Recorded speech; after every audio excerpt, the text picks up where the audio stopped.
નમસ્કાર, પંચાયત સમાચાર 24 માં આપનું સ્વાગત છે। દાહોદ જિલ્લાના લીમખેડા તાલુકાના જેતપુર ગામમાં પશુઓના રહસ્યમય મોતનો હાહાકાર મચ્યો છે, જેમાં છેલ્લા 3 મહિનામાં 75 થી વધુ દુધાળા પશુઓના ટપોટપ મોત થતા પશુપાલકોમાં ભારે ફફડાટ જોવા મળી રહ્યો છે। ભરવાડ સમાજના 8 જેટલા પરિવારોના પશુઓ એકાએક મોતને ભેટતા પશુપાલકો આર્થિક રીતે પાયમાલ થયા છે અને તંત્રની ઘોર બેદરકારી સામે રોષ ઠાલવી રહ્યા છે। લીમખેડા તાલુકાના જેતપુર ગામના આમલી ફળિયામાં પશુપાલન કરી ગુજરાન ચલાવતા ભરવાડ સમાજના 8 પરિવારો પર અત્યારે આબ તૂટું પડ્યું હોય તેવી સ્થિતિ સર્જાઈ છે। છેલ્લા 3 માસથી પશુઓના રહસ્યમય મોતનો સિલસિલો યથાવત રહ્યો છે, જેમાં અત્યાર સુધીમાં 75 થી વધુ દુધાળા ગાય, ભેંસ અને બળદના આકસ્મિક મોત થયા છે। પશુપાલક મોતીભાઈ ભરવાડના જણાવ્યા મુજબ તંદુરસ્ત અને ગર્ભવતી ગાયો કોઈ પણ પ્રકારના લક્ષણો વગર અચાનક જમીન પર ઢળી પડે છે અને ગણતરીની સેકન્ડોમાં જ દમ તોડી દે છે। આ આકસ્મિક આફતને કારણે દરેક પરિવારને 4 થી 5 લાખનું નુકસાન થયું છે અને કુલ 40 લાખથી વધુની પશુ સંપત્તિનો નાશ થયો છે। ગામના સરપંચ દ્વારા લીમખેડા પશુ આરોગ્ય કેન્દ્રને અંગે લેખિત રજૂઆત કરવામાં આવી હોવા છતાં તંત્રએ પશુઓના મોત કયા કારણોસર થઈ રહ્યા છે તે જાણવાની તસ્દી પણ લીધી નથી। તંત્ર દ્વારા માત્ર વેક્સિન આપી સંતોષ માનવામાં આવ્યો હતો, પરંતુ આશ્ચર્યની વાત એ છે કે વેક્સિન આપ્યા બાદ પણ પશુઓના મોતનો સિલસિલો અટકવાનું નામ નથી લઈ રહ્યો। એક જ પરિવારના તમામ પશુઓ મોતને ભેટતા તેમની આર્થિક હાલત અત્યંત દયનીય બની છે અને પશુપાલકોમાં ભારે ભયનો માહોલ વ્યાપ્યો છે। પશુપાલકોની માંગ છે કે આ ગંભીર ઘટનાની તટસ્થ તપાસ કરવામાં આવે અને પાયમાલ થયેલા પરિવારોને તાત્કાલિક સરકારી વળતર ચૂકવવામાં આવે છે કે કેમ તે જોવું રહ્યું। મારું નામ છે ભરવાડ મોતીભાઈ રણછોડભાઈ, ગામ જેતપુર, તાલુકો લીમખેડા।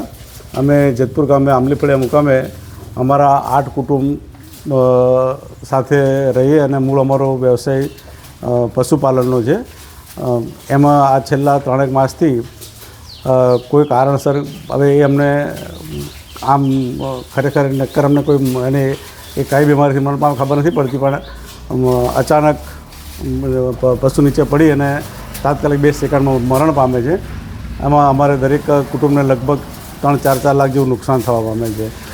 અમારા દુધાળા પશુઓ મરવાથી આજે અમે અમારું આજીવિકાનું સાધન છીનવાઈ ગયેલ છે અને અમે આર્થિક મુશ્કેલીમાં દરેક કુટુંબવાળા મુકાયેલ છે।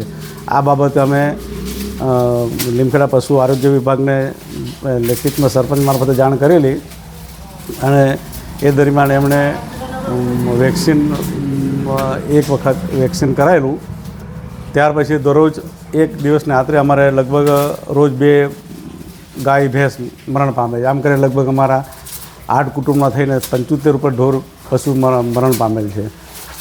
અને આજ રોજ રાત્રે અચાનક મારી ગાય અચાનક નીચે પડી અને મરણ પામેલ છે, જે બાબતે મેં ગોસાઈ સાહેબનો સંપર્ક કરતાં તેઓએ મને એનું પોસ્ટમોર્ટમ કરવા માટે ટીમ મોકલું છું એવું હૈયાધારણ આપેલ છે।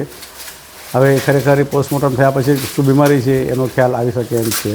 અત્યારે તો અમે આ પશુઓના મરણથી, અમારા દુધાળા પશુઓના મરણથી અમને આર્થિક બહુ મોટું નુકસાન થવા પામેલ છે।